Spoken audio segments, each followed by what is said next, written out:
Hoy, en mis Top 5, vamos a visitar la exposición Nuevos Senderos del MAC, con obras de nueva adquisición del Museo de Arte Contemporáneo de Madrid, comisariada por María Ángeles Salvador y Roberto García. Ubicado en el cuartel del Conde Duque, en la céntrica calle del mismo nombre, un edificio enorme en el que se realizan todo tipo de actividades artísticas, el MAC alberga una variada colección de obras que abarcan desde las vanguardias del siglo XX hasta creaciones artísticas actuales.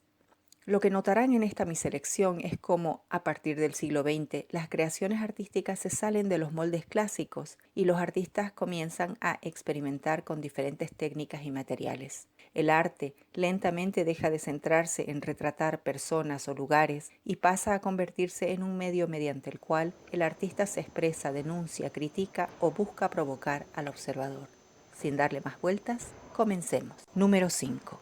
En el número 5 les entrego la Vasija 8 de Almudena Lobera, artista madrileña nacida en 1984. Esta obra pertenece a la serie Objetos para llenar un espacio, a través de la cual Lobera utiliza sus esculturas como una metáfora de la evolución que ha sufrido nuestra percepción de las imágenes que nos circundan. Y es que en la era de la informática ya no vemos con los ojos, vemos a través de la pantalla. Tanto es así que cuando asistimos a cualquier tipo de espectáculo, sea este casual o planificado, placentero o desagradable, ya no fijamos la mirada.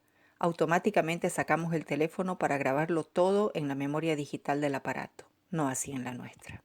Al indagar sobre este tema, desde la perspectiva expresiva y simbólica, Almudena Lobera se vale de la vasija como objeto reconocible y representativo de la capacidad creativa humana. Después de todo, las personas venimos fabricando vasijas desde hace más de 15.000 años, y mediante el estudio de todas ellas, los arqueólogos han podido aprender muchísimos detalles de cómo ha sido la vida en las diferentes épocas. En esta escultura, realizada en fibra de vidrio y laca de alta densidad, podemos distinguir una vasija, aunque solo se trate de la cuarta parte, porque nuestra mente rellena el resto, como sucede con las imágenes que vemos diariamente en nuestras pantallas, donde tanto el contenido como el resto de la imagen o de la historia que ésta cuenta se diluye y complementa dependiendo de cuestiones tan subjetivas como la experiencia propia, los preconceptos o los valores del sujeto que la observa. Número 4. En el número 4, esta pieza magistral de Inma Herrera, titulada Aras. Inma Herrera es una artista madrileña que vive en Helsinki, Finlandia. Es especialista en medios de impresión gráfica, pero su obra explora más allá de la técnica dura y pura. Un claro ejemplo de ello es este grabado. El grabado, como muchos de ustedes saben, consiste en una compleja sucesión de pasos para plasmar una imagen sobre una placa metálica, utilizando diversas técnicas que van desde el grabado con buriles o puntas secas hasta el desgaste con químicos corrosivos, para luego untar la placa con una delgada capa de tinta, aplastando sobre ella un papel y traspasando así la imagen inversa. El artista, por lo tanto, debe tener la capacidad de concebir la imagen en su cabeza, consciente de que todo lo que esté a la derecha estará a la izquierda en la impresión. Es pues una técnica que lleva mucho tiempo masterizar, y eso que no hemos hablado de la virtuosidad necesaria para el dibujo.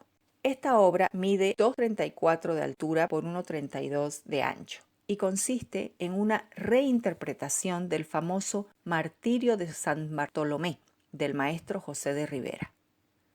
Fue realizada sobre una enorme placa de cobre que formó parte de esta instalación en la que el artista consigue meternos en su mundo, en su taller, en su cabeza creativa y sensitiva, reivindicando la antigua técnica del grabado y mostrándonosla como un proceso escultórico en el que se desnuda la piel del creador al marcar las imágenes sobre el metal, se desnuda la piel del papel que soporta la imagen y también la piel de la tinta cuando la retiramos de la placa. El discurso de aquella instalación nos descubre cómo el artista, por decirlo de forma prosaica, se juega la piel durante todo el proceso creativo, porque de eso se trata la creación, de sacar lo que llevamos adentro y expresarlo de forma que toque la sensibilidad del público. No es pues casual que la imagen seleccionada haya sido el martirio de San Bartolomé, uno de los apóstoles de Jesús, que según se cuenta fue horriblemente martirizado mediante el desollamiento. Esta obra, por lo tanto, y ahora que lo sé no vuelvo a mirar los grabados de otra forma. Es una de esas pieles. Número 3. En el número 3 les presento la firma del muelle. Sí, es una firma, es un grafiti y está en el Museo Municipal de Arte Contemporáneo. Despejemos la mente, adentrémonos en el siglo XX, más específicamente en la España de los años 80, cuando el país acababa de salir de 36 años de dictadura y se reencontraba con las libertades de la democracia. Entre estas libertades, la primordial libertad de expresión. Resulta que en los años 80 los madrileños se vieron sorprendidos de repente por la aparición de esta firma en cientos de lugares por toda la capital. Era el arte urbano que llegaba de la mano de Juan Carlos Argüello. Claro que al principio nadie conocía a su autor. Todo era un misterio. La policía pensó que se trataba de la marca territorial de alguna pandilla o que quizá la flecha apuntaba a alguna casa donde se vendía droga. Los jóvenes, por su parte, identificados con la rebeldía que subyacía en los trazos de pintura en aerosol dejados por el muelle, lo convirtieron en leyenda. Juan Carlos Argüello tuvo la acertada idea de registrarla en derechos de autor y desde entonces lleva la R de marca registrada. Probablemente fue así que la prensa dio con él y lo entrevistaron. A partir de entonces la firma tuvo un rostro. Su firma llegó a ser tan famosa que, muy a menudo, cuando los guardias del metro o los policías lo paraban para regañarlo, pues en ese entonces no había una legislación en contra de las pintadas, le pedían autógrafo para sus hijos.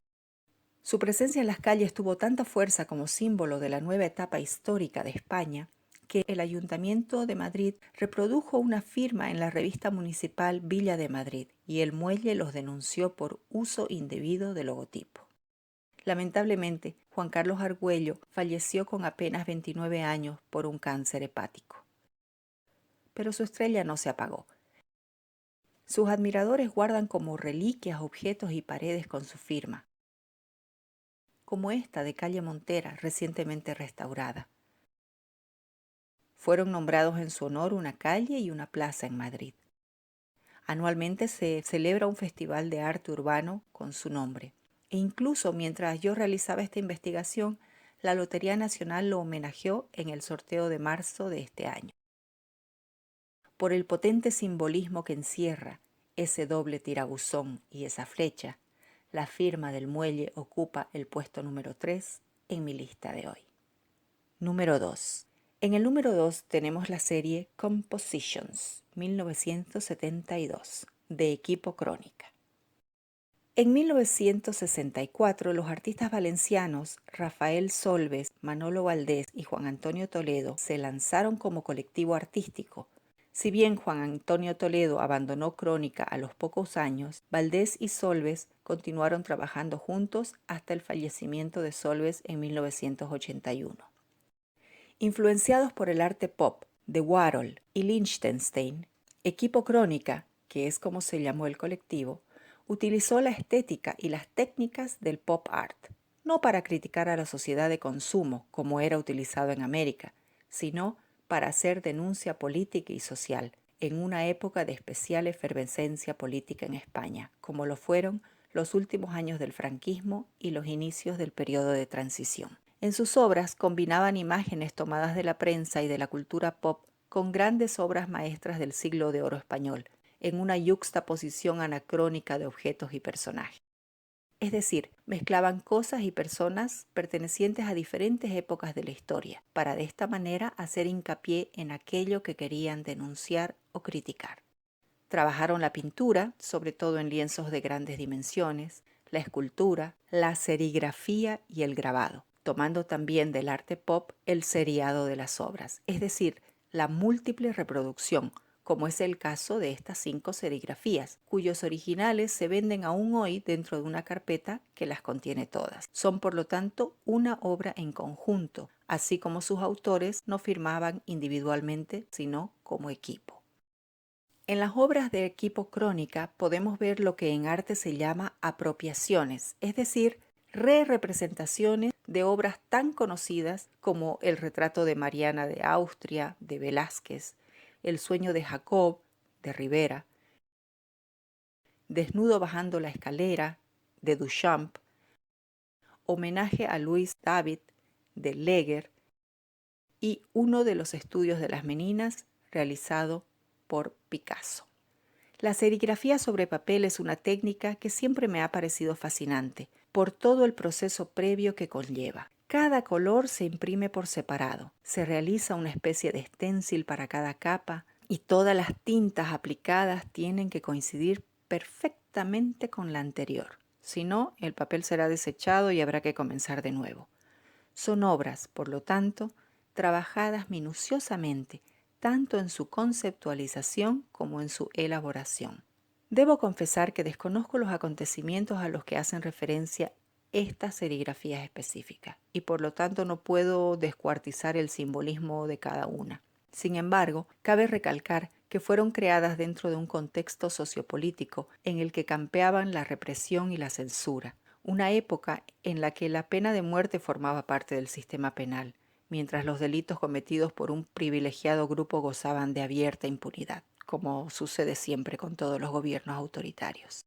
En todo caso, esta obra se encuentra en el número 2 de mis top 5, no solamente porque el equipo Crónica le dio al arte pop un significado más sustancioso al entrar en el territorio de la denuncia política, en circunstancias en las que al hacerlo se jugaban literalmente la vida, sino que simultáneamente sus apropiaciones de las obras maestras del siglo de oro español contribuyeron a acercar estas creaciones de los grandes maestros al público contemporáneo, convirtiéndolas en nuevos símbolos del arte pop español, como es el caso de las Meninas.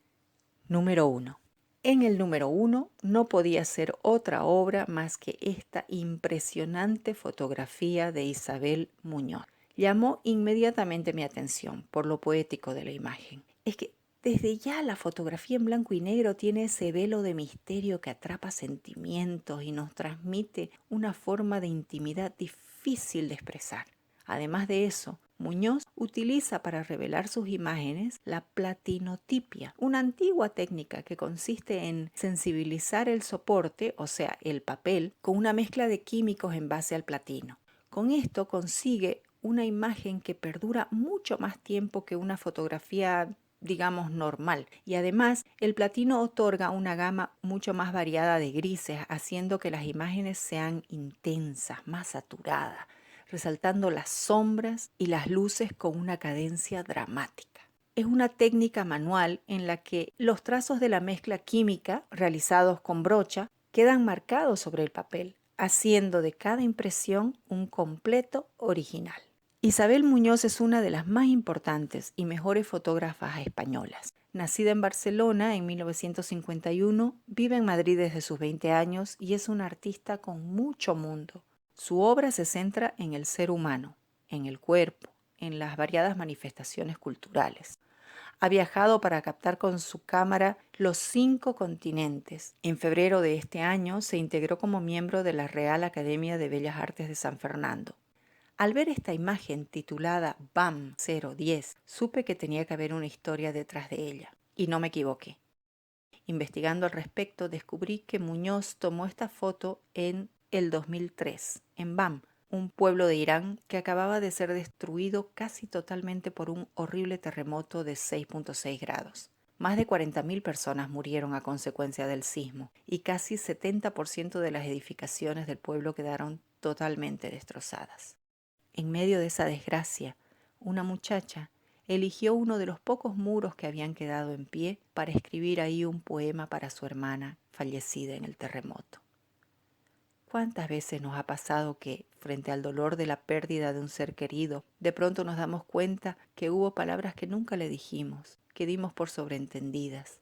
A algunos nos pasa, lo digo porque a mí me ha pasado, que escribir esas palabras juega un rol importantísimo en el proceso de duelo. Es una forma mágica de comunicarnos con ellos y de ayudarnos a entender y aceptar que ya no estarán más físicamente con nosotros.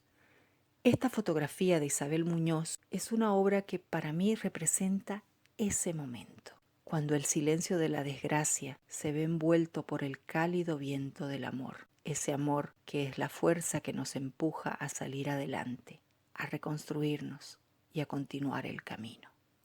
Espero que hayan disfrutado de este primer paseo por la colección permanente del MAC. Les recuerdo que me ayuda mucho si le dan like y comparten el video, y mucho más si se suscriben al canal. Mi nombre es Paula López Moreno y como siempre ha sido un placer compartir con ustedes mis top 5. Nos vemos pronto.